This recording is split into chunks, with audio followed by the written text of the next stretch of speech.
स्वागत है दोस्तों। हिंदी साहित्य टीजीटी पीजीटी परीक्षाओं से संबंधित महत्वपूर्ण कवियों की श्रृंखला में इस वीडियो में हम अयोध्या सिंह उपाध्याय हरिऔध के बारे में पढ़ेंगे। देखेंगे कि इनकी रचनाओं के बारे में किसी ने क्या कहा है और इनकी रचनाएं कौन कौन सी हैं। शुरुआत करते हैं। सबसे पहले इनका जीवन काल सन 1865 से 1947 ईस्वी तक रहा है। ध्यान रखना है, इनका जन्म 1865 ईस्वी में है। जन्मक्रम वाले प्रश्नों में ये काम आएगा आपके। इनका जन्म निजामाबाद जिला आजमगढ़ में हुआ। हरिऔध जी ने खड़ी बोली और ब्रज भाषा दोनों में रचनाएं की।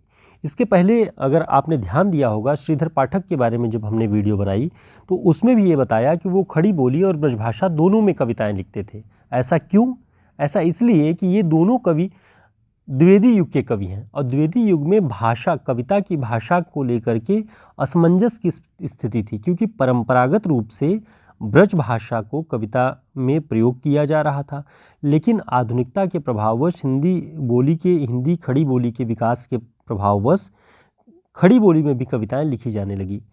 कवियों के मन में द्वंद्व था कि ब्रज भाषा को चुने या खड़ी बोली को, तो प्रायः सभी ने खड़ी बोली और ब्रज भाषा दोनों में रचनाएं की, ये देखा जाता है। नगेंद्र जी ने लिखा है हरिऔध जी के बारे में कि पुरातन संस्कृति का पुनरुद्धार, देश के वर्तमान युवक का उचित मार्गदर्शन तथा कविता में उपदेशात्मक वृत्ति को इन्होंने आरंभ से ही अपना ध्येय रखा है। ये इनके बारे में नगेंद्र जी ने लिखा है। द्विवेदी युग के प्रख्यात कवि होने के साथ साथ वे उपन्यासकार, आलोचक और इतिहासकार भी थे। ये नगेंद्र जी की पुस्तक में लिखा हुआ है। इनकी प्रमुख रचनाओं के बारे में हम देखते हैं।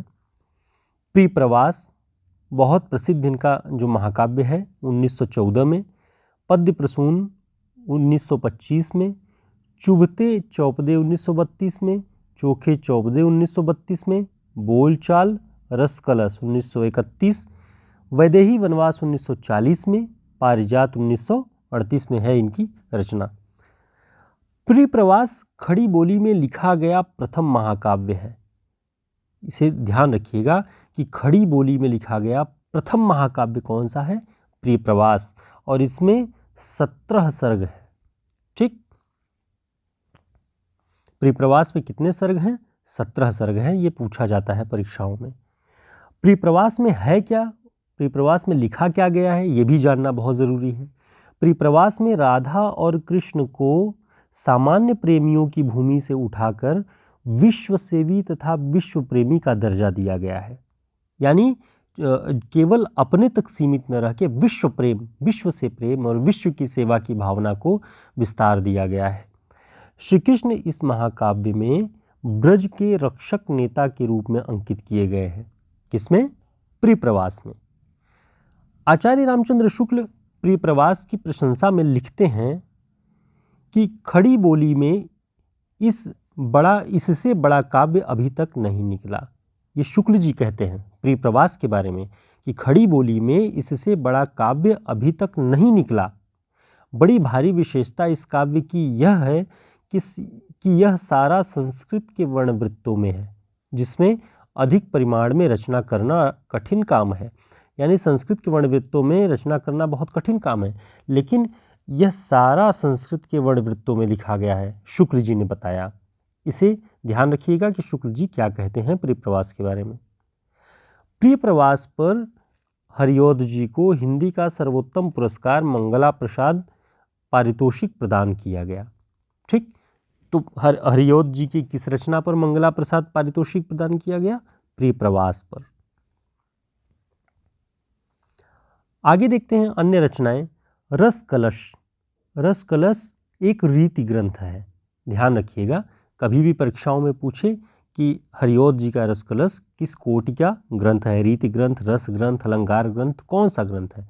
तो ये रीति ग्रंथ है, जिसमें रस स्वरूप और रस प्रकारों का सूक्ष्म विवेचन किया गया है और ये ब्रज भाषा में लिखा गया है। ठीक, रसकलश ब्रज भाषा में लिखा गया है। वैदेही वनवास यह एक श्रेष्ठ महाकाव्य है। नगेंद्र जी लिखते हैं यह एक श्रेष्ठ महाकाव्य है और यह खड़ी बोली में रचा गया ग्रंथ है। वैदेही वनवास में कुल 18 सर्ग हैं। परिप्रवास में हमने देखा 17 सर्ग हैं और वैदेही वनवास में 18 सर्ग हैं। नगेंद्र जी के अनुसार अपनी करुण सरलता में यह काव्य अद्वितीय है। वैदेही वनवास नाम से ही जैसे आप समझ सकते हैं कि श्री राम द्वारा सीता जी का जो निष्कासन किया गया उस पर आधारित है, सीता का जो गृह त्याग था उस पर आधारित है। तो इसमें करुण सरलता में यह काव्य अद्वितीय है। पारिजात इनकी जो रचना है उसमें कुल 15 सर्ग हैं। तो इनकी जो महत्वपूर्ण जो रचनाएं हैं उनमें सर्गों की संख्या को आप ध्यान रखिएगा। आगे देखते हैं। चुभते चौपदे, चोखे चौपदे और बोलचाल, 3 रचनाएं। इसमें उन्होंने मुहावरेदार भाषा का प्रयोग किया है। शुक्ल जी और नगेंद्र जी यह मानते हैं कि परिप्रवास में ज़्यादातर संस्कृत के शब्दों का प्रयोग वहाँ पर दिखाई देगा, लेकिन यहाँ पर उसके उलट उन्होंने मुहावरेदार और चलती बोलचाल की भाषा का प्रयोग किया है। चुभते चौपदे, चोखे चौपदे और बोलचाल में। हरिऔध जी ने द्विवेदी युगीन भाषा की कर्कशता में सरसता का संचार किया। शुक्ल जी कहते हैं, आप लोग जानते ही हैं कि द्विवेदी युग की जो कविता थी वो इतिवृत्तात्मक थी। इतिवृत्तात्मक माने यथातथ्य, कुछ रस नहीं था उसमें, केवल तथ्य तथ्य थे। इस तरह की कविताएं ये हो रही थी वहाँ। तो भाषा में भी वहाँ कर्कशता आ गई थी। तो हरिऔध जी ने उस युग में अपनी भाषा से उस दौर की भाषा की कर्कशता को दूर किया और सरसता का संचार किया। वास्तव में खड़ी बोली को काव्योपयुक्त बनाने वालों में इनका नाम अग्रगण्य है। यानी खड़ी बोली को काव्य के अनुकूल, कविता की भाषा के अनुकूल बनाने वालों में हरिऔध जी का नाम आगे है सबसे। ये कौन मानता है? नगेंद्र जी। हरिऔध जी 2 बार हिंदी साहित्य सम्मेलन के सभापति बने। ठीक, ध्यान रखिएगा इसको। आगे इनकी कुछ महत्वपूर्ण पंक्तियों के बारे में देखते हैं कि जब श्री कृष्ण चले जाते हैं तब यशोदा का विरह किस रूप में प्रकट होता है, वो हरिऔध जी की पंक्तियों में देखा जा सकता है। यशोदा पूछती हैं कि प्रिय पति वह मेरा प्राण प्यारा कहाँ है। अपने पति से पूछते हैं, प्रिय पति वह मेरा प्राण प्यारा कहाँ है, दुख जलनिधि डूबी का सहारा कहाँ है। दुख के जलनिधि में मैं डूबी हूँ, मेरा सहारा कहाँ है। ये पूछती हैं, ये दुख में, पीड़ा में। आगे शुक्ल जी लिखते हैं अपने ही हिंदी साहित्य के इतिहास में कि नागरी प्रचारणी सभा का जब गृह प्रवेश हो रहा था सन 1900 ईस्वी में, उस उत्सव के दौरान हरिऔध जी ने एक कविता पढ़ी। उस कविता का अंश है कि 4 डग हमने भरे तो क्या किया, 4 डग हमने भरे तो क्या किया, है पड़ा मैदान कोसों का अभी। तो ये पंक्ति हरिऔध जी का है कि इस अवसर पर नागरी प्रचारणी सभा के गृह प्रवेश के उत्सव के अवसर पर उन्होंने ये कविता पढ़ी। आगे ऊपर की ये पंक्तियाँ भी ध्यान रखिएगा कि ये हरिऔध जी की है। तो इस तरह से हम हरिऔध जी के बारे में शुक्ल जी और नगेंद्र जी क्या कहते हैं, उनकी रचनाओं में कितने सर्ग किस रचना में हैं, कौन सी रचना किस भाषा में लिखी गई है, हम ये देख रहे थे। और ये उत्तराखंड LT के एग्ज़ाम में, बिहार के PGT एग्ज़ाम में, DSSB या असिस्टेंट प्रोफेसर लगभग सारी परीक्षाओं के लिए ये उपयोगी कवि है। इनकी रचनाओं के बारे में आप ध्यान रखिएगा, अच्छे नोट्स बना लीजिए। और यदि नोट्स की आवश्यकता होती है तो आप हमसे हमारे WhatsApp नंबर पे भी संपर्क कर सकते हैं, जो कि हमारे चैनल पे आपको मिल जाएगा। फिर मिलते हैं एक नए कवि की रचनाओं के परिचय के साथ।